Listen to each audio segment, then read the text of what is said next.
when, or a certain period of time, right? 3 months. Remember when I say cash reward or months, I'm not putting a figure to the, I'm not making it, I'm not quantifying it. The quantification can be done, but whether if they can come back within a frame of time, then you know, reskill, rebuild confidence, reskill, and then re-incentivize them for coming back. So there will be a case of, it won't be a case of no hope for a person who's going away. You know, but can think and feel that I can come back, whether to this employment or make referral employments. Yeah. You know, I think we also need to make referral employments. If I'm an employer and I know that this person, you know, has been a good worker and whatever, and he or she comes back to me and I cannot re-employ that person back for some reason, can I be a referral employer with a good recommendation letter? Because at the end of the day, what really works is those brass tacks. Yeah. Those brass tacks really work.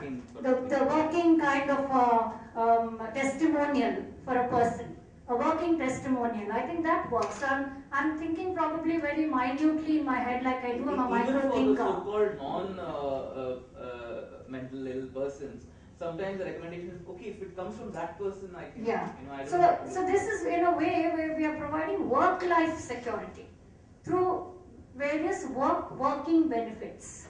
So work-life security from the point of view of various working benefits that person has. The broad category would be to, you know, to suggest that we have work-life benefits, you know, work-life security via several, you know, ways and forms of work-life benefits. So in short, there is something I wanted to add, which I don't know whether it translates into employment. But if you remember our best employee award guy, Dinikar, he's motivated by marriage, and we know in our OP a lot of them want to get married, and so the thing is, many of them do not have the skills, especially as women. What can they do at home? So are they employable at home? Will that be, like right now we're like Dr. Lakshmi is talking about salary and all that, but a lot of work at home is not paid. You know, it's not at all paid. But if you want to get married, you need to do those things. So we also have the thing like this is a very sexist. Yeah, if you want to get married. No, wait. Now the thing is, we have a lot of, whether it's a male or even for the male. For example, this case. No, whoever, I didn't say a male or a female. Like Dinikar wants to get married. He's working because he wants to get married. Okay.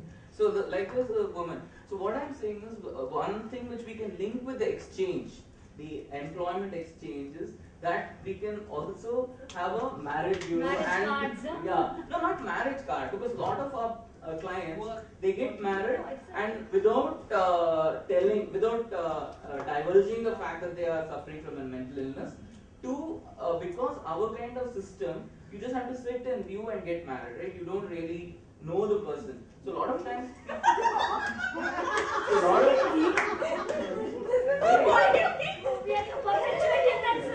no. So what I'm saying is, a lot of times we are our clients, we need to train them. So we need to train them, whichever, whether it's a male or a female. Fantastic session. No, Bharat Matrimony. Okay. Bharat Matrimony would be happy and willing to do something like this. Already started one kind of troubled marriage kind of service, because a lot of the online marriages were getting into problems, naturally. It would be great actually if that could be extended, one for cases like this, two for people who develop a mental health problem sometime late into the marriage. It's got nothing to do with employment, but it's worth following up. And the Bharat Matrimony guy is nice.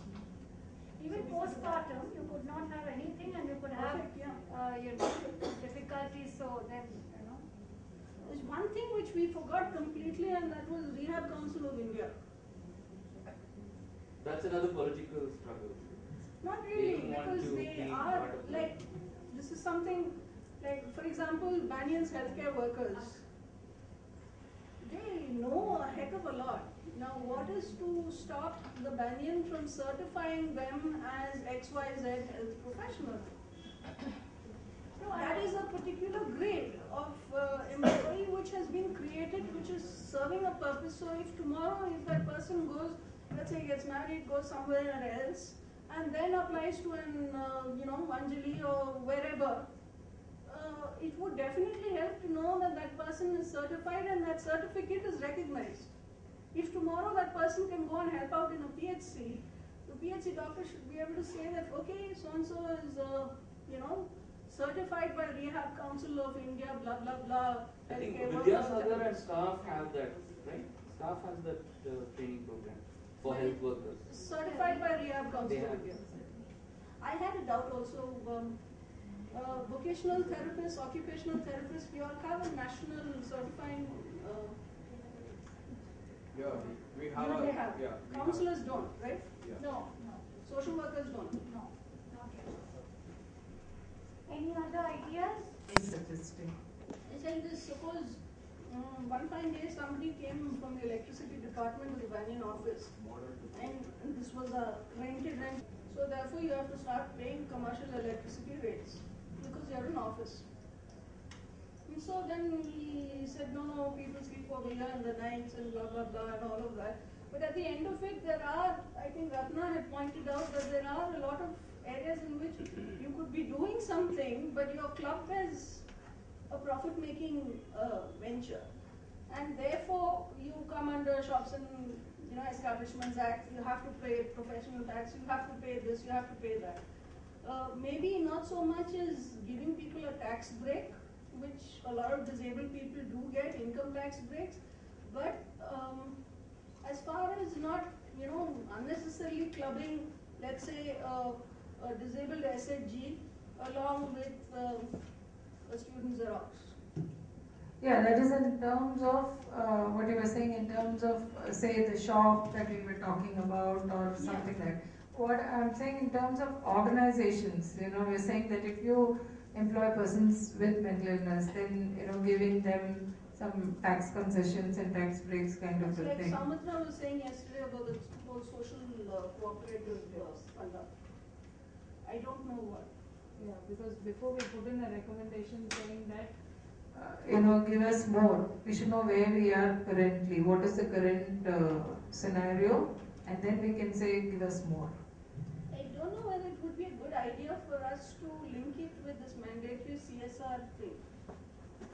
Companies are supposed to specify and go online and say that this is the CSR and commit a certain amount of money and say what they're doing.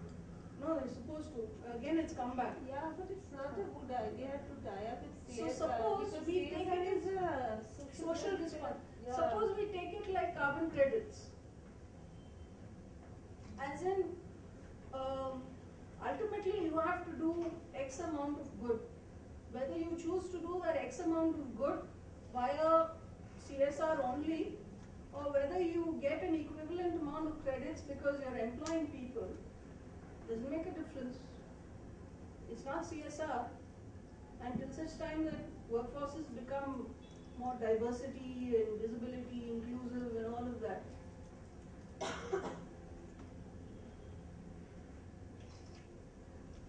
Nobody seems to be saying very much, and I have the last word as well as I did the first word.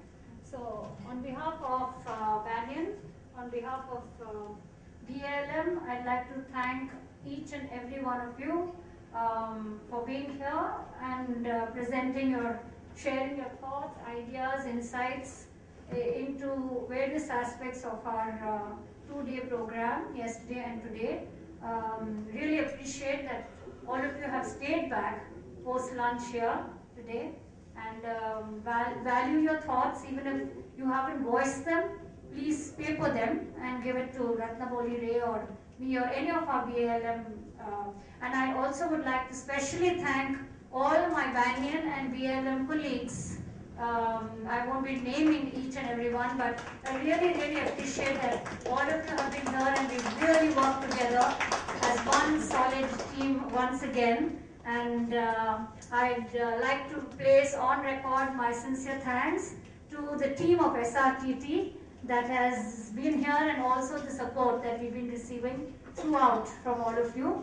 And particularly like to thank Devi, Chelvi, who've taken time off both yesterday and today from their work. Of course, Anu was with us, manning the stalls. I really thank all of them to have come here, sat through so patiently, and shared their experiences so happily. And so that's very heartening for all of us. Thank you very much, and have a good day. I don't know if we've organized some tea for you. No, we haven't. So that's cost cutting. If we have, do we have tea? No. No, sorry. Sorry. Each one give me 5 rupees, I'll get to the chai.